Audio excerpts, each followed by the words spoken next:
Please calm down. Hey folks, all join us up here at the front, please. Okay, Hughes, Hefner, it's not your turn. I am Jeff Fletcher. I'm your district judge. I'm just finished up my first term and hope to get a second from you. I won't go into all the school stuff because I'm not near as smart as those two ladies that were just up here. I didn't graduate with any kind of honors. I just graduated as quick as I could. I am your district judge. I have been thoroughly honored and humbled to be able to serve in that capacity. I'm very proud of what we've been able to accomplish the first 3 years. A great experience. I wanted to be a judge when I figured out what judges do a long time ago. I'm still the only candidate that's ever been spanked in the Wood County Courthouse by his grandfather.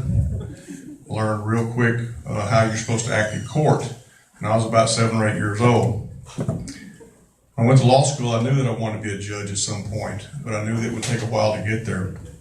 So I focused on doing whatever I needed to do to get to that point.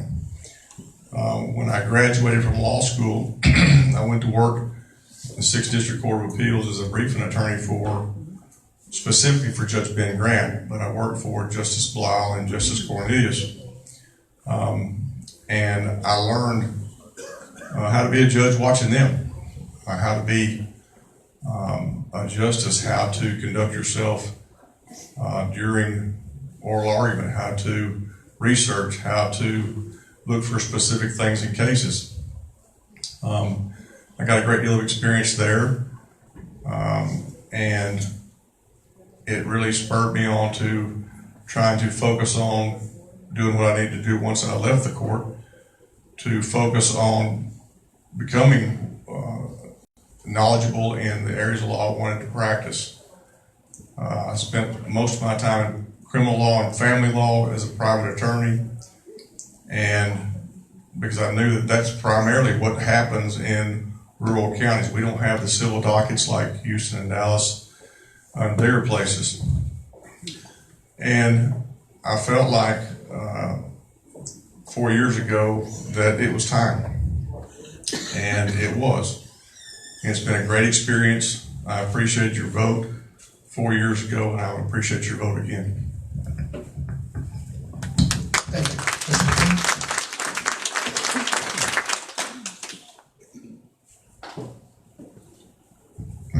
Good evening.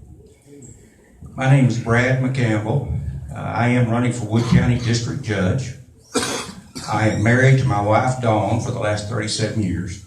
I have a daughter who is a first-year 8th grade English teacher, and I have a grandson age 5. Dawn and I have lived in Wood County since 2004. We live in Yanis. Before that, I lived for 19 years in Emory. I moved to Emory in 1984 and was hired by Ivan Alexander Jr., and my law office has been there since 1984, so I'm still there today.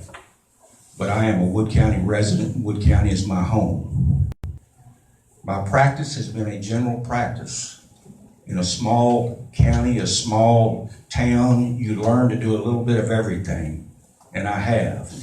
I have done criminal law, I've done a myriad of civil law, family law cases, divorces, every other kind of case, civil case that you can imagine being filed in the district court, I have done it. I have approximately 100 jury trials under my belt, about half of those being criminal. I see several more mature lawyers in the audience tonight that I have done battle with over the years. And I think if you ask them, they would tell you the kind of attorney I am, the kind of hard work I have done, and will continue to do if elected as Wood County District Judge. I have the legal experience to do it. In my 35th year, I know I have the legal experience, but it takes a lot more than that to be a good judge. You have got to have the traits of honesty, integrity, a commitment to impartiality and fairness. You've got to have the right judicial temperament. And I think these lawyers in the audience would tell you from their experience in dealing with me that I have those qualities. If you don't have those qualities, you can't be a good judge. I promise you that if elected as Wood County District Judge, I will bring those qualities to the court with me. I ask for your vote and your consideration, and again, thanks for being here. Thank you. Our first question then will begin with Judge Fletcher. What is the biggest challenge facing the district court in Wood County, and how do you plan to address this problem? Well, I think that the biggest problem facing the court, you say? Basically just not having enough time to get everything covered that we need to. The district court covers everything in Wood County. We handle every case that comes through the door, unless it's something at the JB level. So realistically, you can hear about probably about 35 jury trials a year, max, including civil and family and criminal. Just having the time to allocate for each one is a challenge, because you're juggling criminal dockets and civil dockets and family dockets. In the next little bit, matter of fact, I talked to my court coordinator today, we're going to likely remove a civil week, at least one civil week a quarter, because typically we were supposed to have a trial that starts not this Monday, but this past Monday. Well, today, I guess it was today. They settled the case on Friday, so civil cases tend to settle at the last minute, so you lose a week. So we're going to try to back one of those out to try to help alleviate that. Mr. McCampbell? Well, at the forum in Golden a couple of nights ago, there was a gentleman that referred to the Wood County District Court as the criminal court. There's a lot more to the Wood County District Court than just being a criminal court. That being said, being the only district court in the county, there are many, in addition to many criminal law cases, there are many family law cases. So the court's time is taken up in a lot of ways by family law, and that's unfortunate, but that's just the way we live now. This is the world. We have so many divorces. We have so many custody cases. And I see Sarah Duck here. She has been involved in so many of these child cases. It takes up the court's time. You just have to try to get the best system you can to hear as many cases as you can to get it resolved to where it cuts down the size to a minimum. Thank you. The next question will begin with Mr. McCampbell. The Texas Code of Judicial Conduct requires a judge to avoid all impropriety and the appearance of impropriety. Do you have social relationships with other county officers that may give the appearance of impropriety? And how will you maintain a professional distance to avoid the appearance of impropriety in those relationships? A judge, a district judge, has to live a more isolated life. The judge cannot be having close personal relationships with the district attorney or the sheriff or other elected officials that could give the appearance of impropriety. And I want everybody to understand there's impropriety and there's appearance of impropriety. And so you've got to avoid those. Judge Boswell, who's here tonight, told me that he can't recall a district attorney, Mark Taylor, coming into his office. You just don't do it. Now, if you're going to sit down and schedule something with the DA's office about dockets, maybe. But other than that, you don't socialize with them. You don't eat with them. You don't do those kind of things. And if elected, I will not do that. I've come to know Jody Cox and I've known Angela Albers for a long time, but if either one of them get elected, I'm not going to be having a close personal relationship with them. And whoever's elected sheriff, I will not be having a close personal relationship with that person because it gives the appearance of impropriety, and that is specifically a violation of the judicial canons. Judge Fletcher. But just so you know, I am good friends with the sheriff. He's a fine man. And I would hope that anybody with one eye and half sense would know if I was going to plan anything improper, it wouldn't be at Red Dome at noon with 500 people sitting around us. I do agree that there is a line to be drawn, and you do live on an island. Being a district judge is a challenge in that regard because I like people. I work well with folks at the courthouse. I haven't seen anything corrupt or improper at the courthouse from anybody. I think that it's important that people get along at the courthouse and be able to communicate. I don't know why there's such a big thing about corruption and not talking to this person, not talking to that person. I talk to lots of people. I have law enforcement folks in my office all the time about search warrants, about evidentiary search warrants, about arrest warrants. You have to talk to them. They have to come in my office. I go to the sheriff's department about once a week at night, in the middle of the night, because they've got a DWI that needs a blood draw warrant. So it's a little bit of a misconception about the appearance of impropriety, and I just like anybody else, I don't want to shed any light that's a discredit to the office or discredit to the county. I'm not going to. But it's, unless you're there and understand what it takes to make the office run and what you have to do as far as communication with other offices. Sure, we don't ex parte people. We don't do anything improper. We just don't. I don't know anybody up there that does. I don't know anybody up there that's not trying to do their best for our county. Thank you. Okay, I want to save plenty of time for questions from the floor because there have been numerous to come forth. So if you have a question, yes, sir, just the window. Stand up, state first and last name. Yes, sir, you. Me? Okay, Nicholas James. Minors, okay? What are your tools to help a minor or discipline a minor? You've got kids that are 16 years old carrying a Glock 9. How do you deal with that? Well, we've got a really good juvenile probation chief named Melody Whitehurst. She's does an outstanding job. We have Miss Doak is in the audience tonight. She is an ad litem that we appoint to help with our juvenile system. We've got, as serene as our county seems, there's lots of bad things going on here. It takes the DA's office and the sheriff's department and law enforcement, our office and everything to keep this going.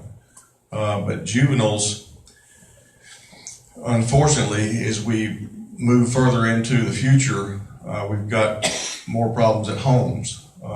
It's unfortunate, but we have some kids that have just basically turned feral. They don't have anybody that keeps up with them. They don't have anybody that monitors them. So we're left as a county to try to deal with them, and our juvenile probation does a really good job of that. We have Melanie has done a really good job in finding places to house them. There's a trade school in Galveston that's opened up that's been a really good alternative for dealing with kids that are having issues like that. So we're hopeful that with their efforts that we can save some of these kids, because that's what we need to try to do. Thank you. Mr. McCampbell, would you like to respond to that as well? Well, he's got an advantage on me there because I haven't been presiding over juvenile cases, but I can tell you that I've been involved in juvenile cases, and the penal code is set up in such a way in which the juveniles are adjudged and certain punishments can be handed down to them. And so it's kind of hard to take a position on a juvenile case because they're all different. But there are many avenues available to help juveniles. But as far as the in court, there are certain guidelines, and I will follow those. Thank you. Question from this side, yes, sir. My name is Brian Slano. My general question is, how should a district judge be evaluated? I'll give you some examples. Dallas County, Tarrant County, bar associations have annual polls, anonymous polls from that bar association. Or so please be specific in your answers as to how you think should be evaluated. Well, I think also the commission, Judicial Commission in Austin does a pretty good job of that already. As far as evaluation goes, I don't know exactly how that would be done. I don't know anything about what Dallas County does and don't want to. But I've got the 6th District Court of Appeals and 12th District Court of Appeals, the Office of Judicial Commission. All three of those agencies grade my papers and every other district judge's papers in the state. And they're very quick to comment when they think that things aren't quite what they should be. They're not shy at all. And so I think as far as evaluation goes, that's a pretty good measure. Mr. McCampbell. The Commission on Judicial Conduct is kind of a watchdog over judges. It can hand down reprimands, suspensions, that kind of thing.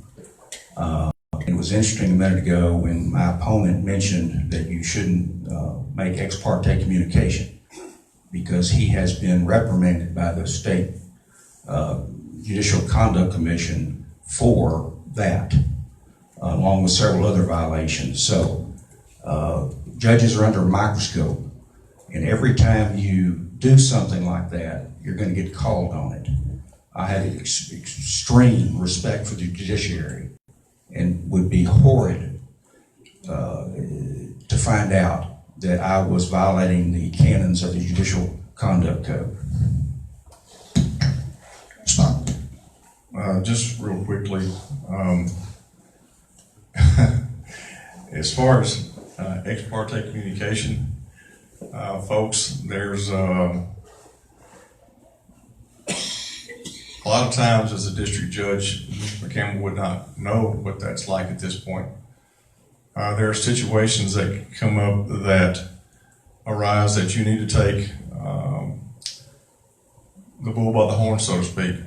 What he's referring to, you're exactly right. I got a private reprimand from the commission because about 6 months after I started this job, I'll be the first to tell you it's a challenge. Judge Boswell can tell you it's a challenge. Judge Lockhart can tell you it's a challenge because you have to change the way you think. And I got scolded. Haven't done it again. But I can't say that I wouldn't think about it because of the situation. And I'll tell you exactly what it was. There was a DWI case, and it was put in the county court. And there was, at the time, an underlying felony because the person had run. And I'll tell you, it was my court coordinator at the time, it was her cousin, or it was her sister. And I had some serious concerns because I hate DWIs. DWIs scare me worse than anything because we're all potential victims of that. I'd much rather deal with a murder case where it's a one-on-one situation. DWI cases scare me. And there was an associated felony that was ultimately 1245 by DA's office. I asked them to transfer it to felony court because there was a felony, and Judge Jeans is not a lawyer. He couldn't hear it anyway. But was I wrong in doing that? Absolutely I was. That was the wrong way to handle it. I've not done that again, won't do it again. But at the time, I thought it was the right thing to do. Thank you. Yes, yes, go ahead and respond. The case that the judge is mentioning was a DWI case in the county court, a court that Judge Fletcher does not have any jurisdiction of or any duties over. About a month prior to that, Judge Fletcher interfered again in a case in the Wood County Court. And at that time, Judge Jeans told Judge Fletcher, please don't interfere in any more of my cases. That DWI case was about a month later, and here we are. Judge Fletcher interfered again. So when the commission came down and said he violated one of the things that they said was he lent the prestige of his office to advance the private interest of someone else, that being his court coordinator's family member in both instances. You can't do it. I can see if you make a mistake, you do it once, but I can't see doing it twice. Okay. Yes, ma'am, in the back. Candace Sessoms. One of the things that I think if people are unfortunate enough to be in your courtroom, most likely they've had to spend their hard-earned money to hire an attorney to be there. And when we're talking about your schedules and your dockets, one of the things that I think that people would appreciate understanding is that your docket for that day should move quickly so that my attorney isn't sitting there on the clock for his client waiting to be heard. I've been told by the man I work for that Judge Fletcher's court does move quickly. He's always impressed. He comes from out of town, out of county, he comes to Wood County to try a case, and it moves quickly. So if you could both talk to how you will continue, Judge Fletcher, to move your docket quickly, or Mr. McCampbell, how you will do that as well. Well, there's a lot of judges that they do it differently. I schedule all the cases at 9 o'clock in the morning, 9 o'clock sharp. We get started at 9 o'clock. We don't get started at 9:01. And I do that because typically on a civil day, like tomorrow, there'll be, I think there's 11 cases on the docket tomorrow. Typically, when you will call the docket and have announcements, some cases have settled, they can just be proved up. Some cases need to visit, some cases need to be heard. Once I hear the announcements, I know how to schedule the cases, and how to make things as efficient as possible, as opposed to setting cases at 9 and at 10 and at 11. That ends up being a disaster because typically your 9 and your 10 will settle. You've got people waiting around at 11 o'clock to do something. It just gets things balled up. So it's been much better for us to be able to set everything at 9 o'clock. And most of the time we can run through 12, 15 cases a day by early afternoon. I know exactly what your concern is, because as an attorney for 35 years, there was nothing worse than as an attorney, when our time is valuable and our client's time and money is valuable, sitting in court all day. And sometimes it can't be helped, I guess. But because I've been there and done that, I know that you need to try to move your cases as much as you can. And what I want to try to do is I want to try to be available for the attorneys when they might contact me or my office and say, hey, I've got a case that could you hear at an off time, because that helps to move the dockets, because I know what it's like to be an attorney and have to sit there. So as much as I can, I would want to try to hear cases to try to help them along in their practice. It's just a necessity now, with especially the long dockets. Thank you. Yes. We could say a judge is a judge. Name first and last, please. Thank you. My name is Joe Zagorski. We could say a judge is a judge is a judge is a judge, but that's not true. There are certain judges that are better than other judges. We have one vote that has an equal value. So when we walk into the ballot box to spend that vote, what kind of judge are we going to purchase with our vote? Mr. McCampbell, you want to start it? I want to be the kind of judge that has the traits necessary to be a good judge. I know I have the legal experience, and I've always conducted my practice with the traits of honesty, integrity, and commitment. And I want that for the Wood County District Court. Wood County deserves that. It's not just, legal experience is not enough. There's a lot of guys out there with legal experience. But if you don't have the necessary traits, then you don't have anything, in my opinion. Judge Fletcher. Well, there's been a lot of rhetoric about honesty and integrity, and to tell you the truth, folks, this political stuff code stinks. I hate it. I hate it because it brings out the worst in basically everybody. And I can assure you I've not said a bad word about anybody, not said a bad word about this gentleman right here. He can't say the same. A lot of people can't say the same, and that's a shame because it's beneath the office. I don't appreciate being called dishonest at all.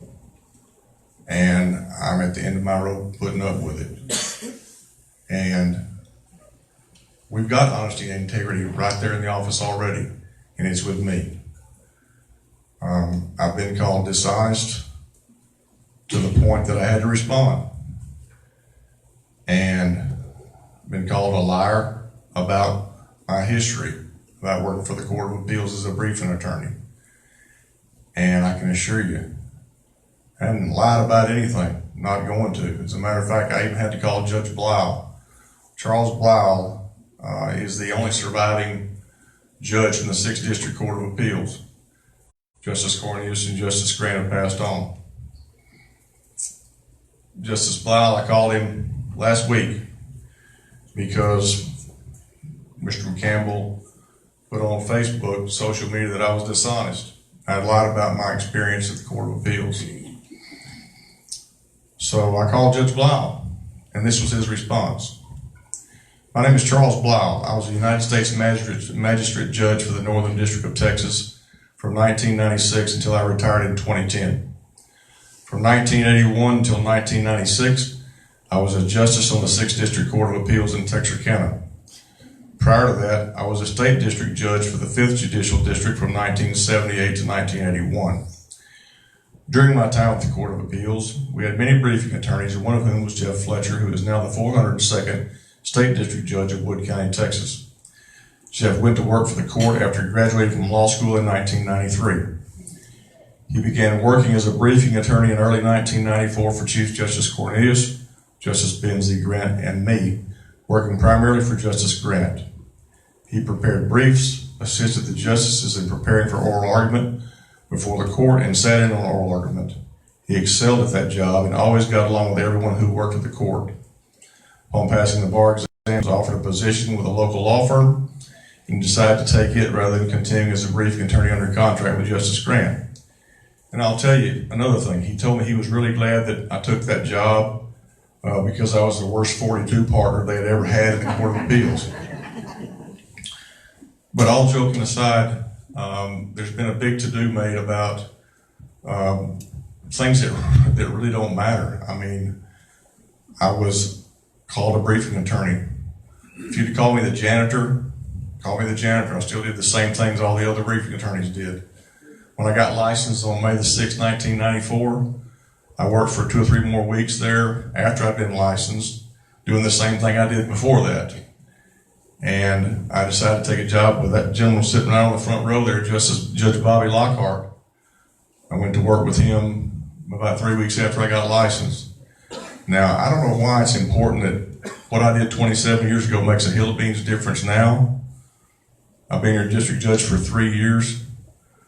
I'm endorsed by Senator Brian Hughes, and I can tell you he's not going to put his name on somebody that can't handle it and somebody that's dishonest. I hadn't said a bad word about anybody, and I wouldn't if I did. And I can tell you, folks, this is not what this is supposed to be about in Wood County. I feel like Adam Schiff and some folks are helping his campaign. I mean, it's ridiculous. I presided over 3,000 cases in 3 years, and I love what I do. I'm at that courthouse every morning at 7 o'clock, ready to go. It's not being dishonest. I'm not lying about anything. And the craziest thing about this whole deal is you don't have to believe me. I've got Justice Charles Blau, the federal magistrate judge, saying this. It's not me. It's what I said also, and it happens to be true.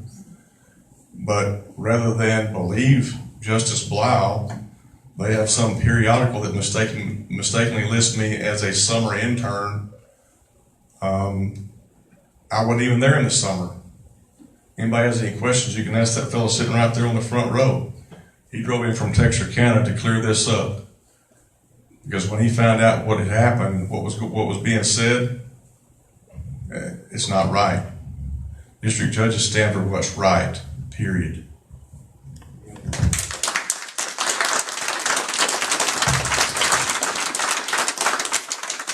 I totally stand by my statements. These are the facts. Number one, the Centennial book, the 100-year history of the Court of Appeals, lists Judge Fletcher as a summer intern. The staff at the Court of Appeals is adamant that he was never a briefing attorney for the Court of Appeals. The letter from Judge Blyle, if you were listening, it says all his work was done and then he passed the bar. There's no way in the world you can be a briefing attorney before you pass the bar. After he passed the bar, he went into private practice. Now, I want y'all to remember that name, Judge Blyle. I want you to remember that because you're going to hear more about that. Does it matter? Sure it matters. This man lied in his first campaign against me, and he's lying now, and he used that lie to get nominated for and elected to the Texas Center for the Judiciary, an organization that tries to excel the judicial system in the state of Texas. Now, figure that one out. It matters a lot. It makes me mad. The reason why it makes me mad is because I've spent a whole lot of money and time in the last campaign and this campaign, and there should be a level playing field. I'm tired of it. He needs to own up to it.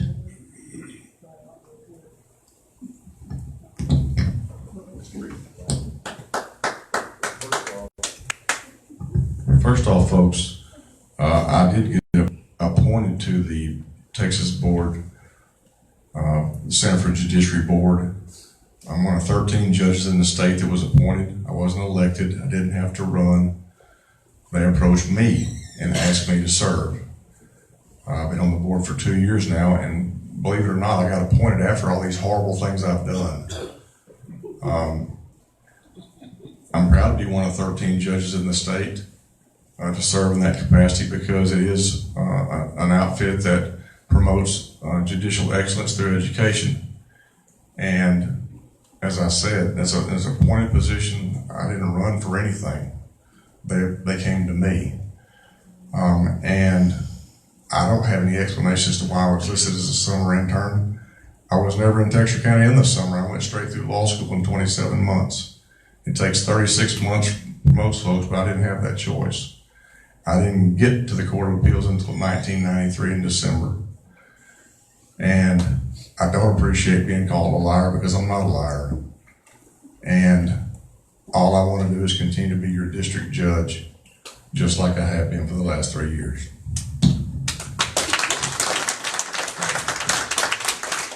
Judge, I kind of want to follow up from the previous one. Who schedules the drug cases, the felony cases that come into your court? Well, the process, just for a general overview, law enforcement makes arrests and investigates the case, puts the case together and takes it to the district attorney's office. The district attorney has sole discretion on what cases get indicted and what cases they want to try, if they want to plead it or they want to take something to trial. I set the docket, the trial docket. Typically what will happen is once the indictments come back, I'll look at the indictments and see what cases are ready to be set. And most cases are ended up being a plea because just from a number standpoint. But we set the docket. We'll typically have a status docket once a month where basically every case that we have pending, which is usually a couple of hundred, at some point during the month we'll get called to find out what the status of the case is, whether it's going to be a plea or a trial, and deal with it that way so we'll know what to schedule going forward. But to answer your question, I set the dockets and the schedules, and I try to measure what cases take priority. A big portion, I'd say 90-something% of the cases we deal with have something to do with some kind of drugs. Typically, it's lower possession cases, but the cases involving victims, sexual assault, murder, aggravated assault, those cases that have victims that are obviously apparent, take priority over the lower type felonies. What's the backlog term? Well, when I started, it was 495 pending felonies. Now it fluctuates from between 2 and 250. None of this gets done alone. It's a team effort, and that's why it's so important for everyone to work together to make this work for everybody. Yes, sir. First and last name. Ron Kozort here at Holly Lake Ranch. Judge Fletcher, you were sanctioned by the Texas Commission on Judicial Contact not once but twice. The first one, you violated 5 canons of the judicial conduct. I've got copies of that here on my cell phone. But my questions to both of you are, have either of you been charged with fraud in the inducement by a competent court of jurisdiction in the state of Texas? And number 2, have either of you used county materials and employees for your own personal use? And if so, did you reimburse the county? No and no.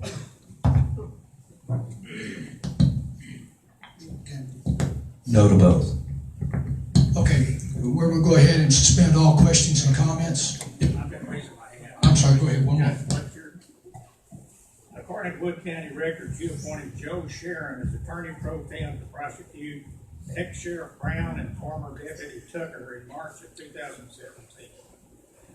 In January 2019, you approved a payment of $275 an hour to Mr. Sharon for 73 hours of work when Wood County's appointed fee schedule was $70 an hour. Those cases were all dismissed. Why did you approve $275 an hour for Mr. Sharon when all other court-appointed lawyers get $70? Well, for the reason that Mr. Sharon was actually hired by Jim Wheeler in 2015 and worked as a special prosecutor. I didn't even get elected and take the bench until 2017. At that point in time, Mr. Sharon had already been hired. And that was the agreement that had been made between he and Mr. Wheeler.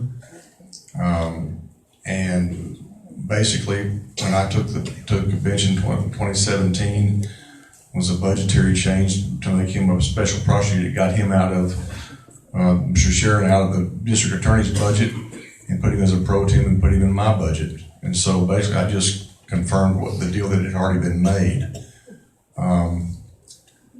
And with regard to the payment and the fee schedule, until November of, I don't know if it was this past November, maybe the year before, when Attorney General Paxton had all his issues with being prosecuted. Collin County had a case that came up that ultimately went to the Court of Criminal Appeals that ruled that your fee schedules had to be exact and minimum fee and maximum fee. Before that, district judges, Judge Boswell's, I used his fee schedule. As a matter of fact, until this came up, you were allowed in special circumstances to go outside the typical fee schedule. But to answer your question, that deal was already made when I got there, and I just confirmed it. Well, my question is, why did you approve that kind? I mean, you didn't have to keep proving that. So why did you approve $275 an hour for that lawyer when all the other lawyers get $70? As I said, that deal was already made, and But you didn't have to keep it. You were appointed as a pro tem, and you could send the fee then. well, the fee had already been set by agreement in my contract, and I'm still of the opinion that it's not been paid. I'm of the opinion that based on what little I know about that agreement that was initially made, if we don't pay that as a county, they're going to end up suing us. Can I ask a question to follow up on that? It did prove that every penny that was paid to sharing came out of your budget and none of it came out of the DA's budget. I don't think that's the case. I'm not sure of that. Correct that the day after you appointed him, Attorney Pro Tem, he filed a bill for 50 hours of work that he'd already done under the DA's office, and he filed it through your office. Is that correct? I don't know if that's correct or not, Judge. I don't have any idea. Okay, Chandra, last question. I want to ask a general question here. As the judge, do you have the capacity, because we're backlogged? I mean, as a county, we have people in multiple county jails. We have cases that have not come up to court. So do you have the capacity to say, hey, I need an extra judge for a month so we can run some cases through? Isn't that cheaper than continuing this vicious cycle of the pay by every jail, and it helps our county as well? Or is that not a possibility? Well, that's not really an efficient way to do it because we still only have one courtroom and one courthouse. And the staff that we have, as I said earlier, we're going to try to move one of the civil weeks and make it a criminal week to help with that, alleviate some of that issue. And the part of the problem is, I don't think that there's an issue with overcounting with the males necessarily. When our jail was built in 1985 or 86, they built 20 beds for females. And in 1985, female people in jail weren't that big an issue. With the influx of meth and the drug problem, we have a lot more females that are involved in drug use and distribution, things like that. So there's certain standards that the sheriff has to comply with regard to how many beds you have to keep open, who can be in what beds, those kinds of things that I don't really know anything about. I just know that a big part of our problem is females. One more question. Yes, sir. Judge Fletcher, in due respect to you, and you may have forgotten, but I have a letter here on State of Texas stationery. It says, Judge Jeff Fletcher, 402nd District Court, Wood County, Texas, addressed to an attorney in McKinney, Texas, signed by you, and I'm assuming typed by one of your employees at the court. Did you reimburse the county for that stationery and the employee's time? Well, first off, you just lied about it if you said you didn't. Mr. Cozart, you really don't know me well enough to tell me I'm lying or not. All I said was, here's this letter. Okay, if you'll allow me to answer your question, Mr. Cozart, I'll be glad to. First off, I do type my own letters. I don't have, my court order is way too busy to type personal letters for me. I don't think that's a personal letter. And I don't use county stationery. I printed that out. If you'll notice, that's not printed from a print shop. So I don't have anything to reimburse the county for. I don't misuse county funds. I'm not the criminal that everybody has made me out to be that's trying to get my job. So with that said, I hope that answers your question. If you typed it, then why didn't you put your signature down there, your stamp? It has case JF/KC. I don't. It doesn't matter. Okay, I'll report to the jail as soon as we're through here. Last question. No, it's a matter of character. Hey, I've got the floor now. Hey. Oh. My name's Bob Kessig, and I want to ask a question about the special prosecutor that was being paid to prosecute that case. Who was it that decided that he wasn't going to be paid and we're going to violate the contract? Who in this whole menagerie decided that that he wasn't going to be paid after the fact? Well, I don't. All I'm responsible for doing is approving whatever had been done before me, and that's what I did. As far as things getting paid, that's all falls into the county court. That's the county judge and the commissioner's responsibility to make sure those get paid or decide who gets paid and who doesn't get paid. Okay, so the answer is it's the commissioner's court that decided that they weren't going to pay the man. Is that Yes, right? that's correct. Okay. Okay, all questions and comments are suspended. We'll go to closing statements, and we'll begin with Judge Fletcher. Folks, I'm really not a criminal. I'm not the bad character that they've made me out to be. I really enjoy being the district judge. I'm very proud of what we've done and what we've accomplished, and I'm very proud of what we're going to accomplish going forward. I hope that I can continue as a district judge. That's my plan. That's what I want to do. We've done a really good job. It's not because of me. It's because of a lot of people. The court's being run as well as it ever has been. We have performance ratings and grades from the Office of Court Administration. We're up over 100% in our clearance rates and our cases, and it's gotten better each year. I plan for that to continue. We're going to make things a lot more efficient and get our cases moved through our courts. Just to give you an idea, when the last 3 years Judge Boswell was on the bench, they had 27 jury trials in 3 years. Thus far, we've had 43. We're working hard. The district attorney has extra help now, so we're going to try to increase the number of criminal trials that get tried. The bottom line is, folks, you don't need to install honesty and integrity and bring that to the district judge's office. It's already there. You can ask anybody in the district clerk's office, the people I work with. You don't have to listen to Facebook. You don't have to look at social media. Go in there and ask people. That's what you need to do. And my grandpa used to tell me, if it works, don't fix it. Folks, the district judge's office is working just fine. Thank you very much.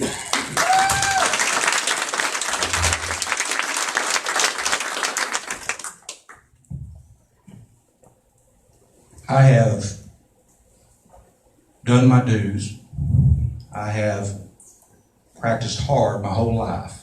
I've been in many, many courtrooms, and I totally understand what it takes to be a good judge, an effective judge.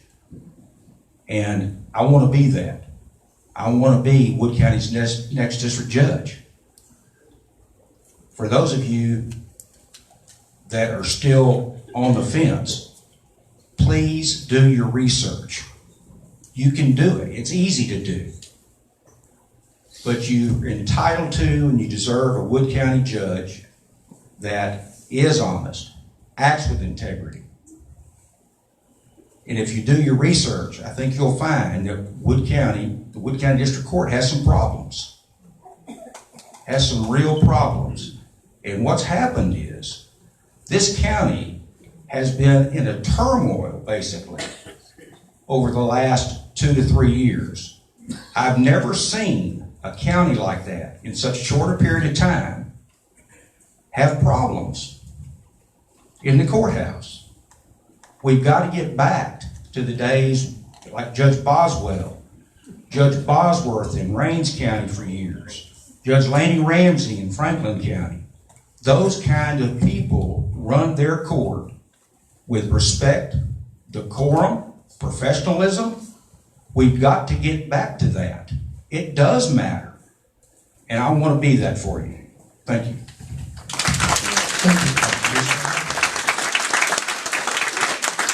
Something that you need to hear that's really important, especially with all this that's going on. I had a magazine article this past summer, typical hatchet job article, but the important thing I got out of that was this. They called Mr. McCampbell to ask him about me. And there again, this is what he said. Curtis Alexander McCampbell, partner Brad McCampbell of Emory, for instance, ran against Fletcher in the 2016 Republican primary and lost. He said he hasn't noticed the judge being discourteous to lawyers or litigants, although Fletcher can be stern like a lot of judges. All of my experiences with the judge since then in cases where he's on the bench have been good. Normally he handles civil litigation, which isn't as highly contested as family law or criminal cases. Folks, this is the same fellow that just said I was a liar. And The same fellow that, rather than believe an actual human being federal magistrate judge, relies on clerks who may not be 27 years old, and some periodical where it was misprinted. I'm just telling you folks, this job requires judgment, deliberation, and patience. We don't need to fix anything that's working. Thank you.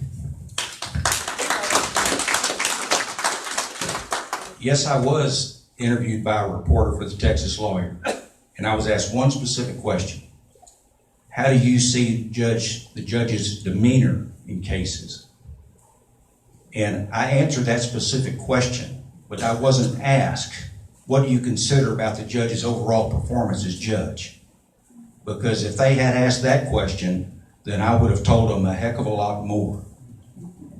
Yes, the cases I primarily had in front of Judge Fletcher have been civil type cases, real estate cases, title issue cases, partition cases, estate cases, the kinds of things that don't necessarily get so hot and emotional like family law cases. But I can tell you there have been a lot of complaints against this judge about his lack of judicial temperament in those kinds of cases. So I wasn't asked the kind of cases that I would have liked to have told about. I answered the one specifically and it was correct.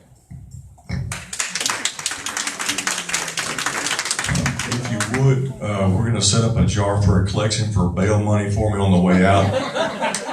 Please contribute. Thank you.